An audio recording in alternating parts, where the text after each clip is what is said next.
윤태권 실장 어서 오십시오. 네, 안녕하세요. 네, 설왕설래 끝에 결국 7일 날 영수회담이 열리게 됐죠? 문재인 정부 출범 이후에요. 첫 번째로 완전체입니다. 완전체. 그렇죠.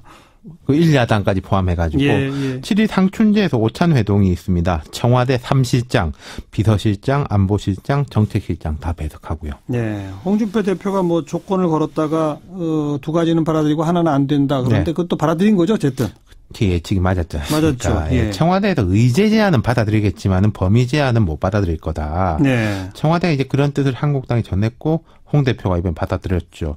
홍 대표 쪽에서는 세 가지 조건 중에 두 가지를 받아들였기 때문에 우리가 이제 청와대 입장도 고려했다라는데 두 가지 조건이라는 게 의제 첫 번째는 그 두 번째는 사실 하나만 한 이야기인데 충분한 논의 보장.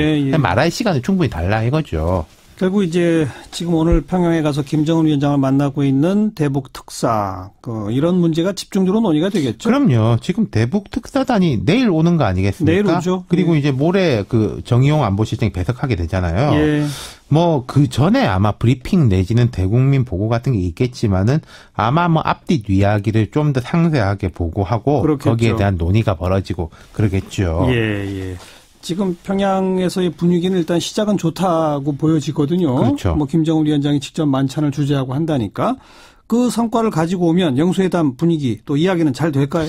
1부, 2부로 나눠서 보자면은요. 말하자면 1부는 쭉 설명 아니겠습니까? 그렇죠. 김여정 부부장, 김영철 부위원장 방남부터 해가지고 이번 특사단 올라간 것까지 해가지고 할 이야기가 쭉 많잖아요. 거기에 대해서 이야기 듣는 동안은 별 일이 없을 것이고 특히 이제 김정은 이번 위원장 같은 경우에는 그 김정일 위원장 사망했을 때 우리 특히 일부 인사가 조문단으로 갔을 때 잠깐 만난 거 외에는 사실 우리나라 사람이 처음 만나는 거나 다름없거든요. 그렇죠. 그런데 이제 설명 다 듣고 나서 앞으로 이래야 된다 저래야 된다에서는 충돌이 벌어질 수 있겠죠.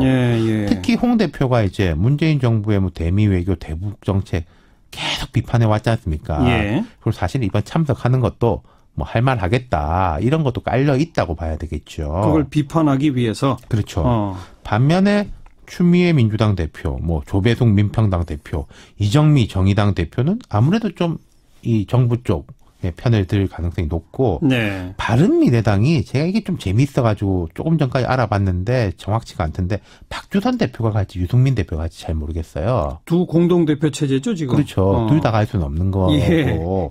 그럼 이게 두 사람 중에 누가 되느냐에 따라서 약간 스탠스가 달라지고 특히 균형추가 이쪽으로 가냐 저렇게 가냐 될 수도 있는 거고. 박주선 대표는 좀 남북 대화를 지지하는 아무래도 쪽이고. 약간 그렇고. 유승민 대표는 좀 비판적이고 하니까. 하지만 이렇게 좀 맞춰서 가겠죠. 가기 전에. 정부가 당대표들한테는 과정을 상세히 설명하겠죠. 전요. 하기 싫어도 할 수밖에 없다. 환경이 과거하고 아주 달라요. 어떻게 다르다는 거예요? 몇 번 말씀드렸지만은 이번은 이제 시작부터 오픈돼서 진행이 되고 있습니다. 밀사들이 오가고 사후에 설명하고 이런 거 다르지 않습니까? 다르죠. 게다가 우리가 지금 미국에다가 상세하게 특사단 활동을 디브리핑 설명하기로 했습니다. 설명해야죠. 또. 일본하고 중국에다가 또 한다고 했죠. 우리 정부가 만약에 우리 관계자들이나 국민들한테 너무 소략하게 알렸다가 외신을 통해서 다른 이야기가 나올 가능성도 배제 못해요. 그러네요. 지금 미국 행정부나 일본 정부의 스타일상. 그렇죠. 자기들이 들은 얘기 시콜콜 다 할 테니까. 그렇죠. 그럴 바에야 충분히 먼저 알리는 게 낫고. 그리고 한 가지 더 북한 문제인데요. 앞으로 남북 관계가 쭉 잘 진행되면은 그런 상황이 발생하지 않겠지만은 일이 잘 안 될 때 어떻게 나올지 모르는 거거든요.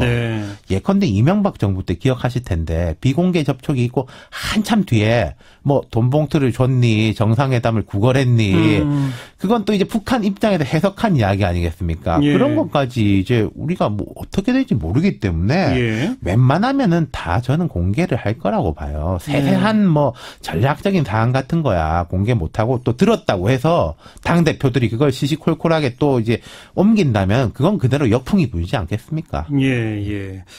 어쨌든 내일 돌아오는 대북 특사단이 어느 정도 성과를 가져오느냐에 따라서 7일 영수회담 분위기도 달라질 것이다. 이렇게 봐야 되겠네요. 예측컨대는 모르겠습니다. 어느 정도 진도가 나갈지 모르겠지만은 홍준표 대표 같은 경우에는 왜 약속 못 받아가지고 왔냐 비핵화 그거 없으면은 남북 정상회담도 하지 마라 이런 식의 이야기도 할 수도 있겠죠. 하지만 정부라든지 지금 특사단이 처음 갔는데 거기서 비핵화 약속을 받아와요? 지금 자유한국당이 벌써 그렇게 이야기하고 있지 않습니까? 예. 좋습니다. 여기까지 수고하셨어요. 감사합니다. 윤태곤 실장이었습니다.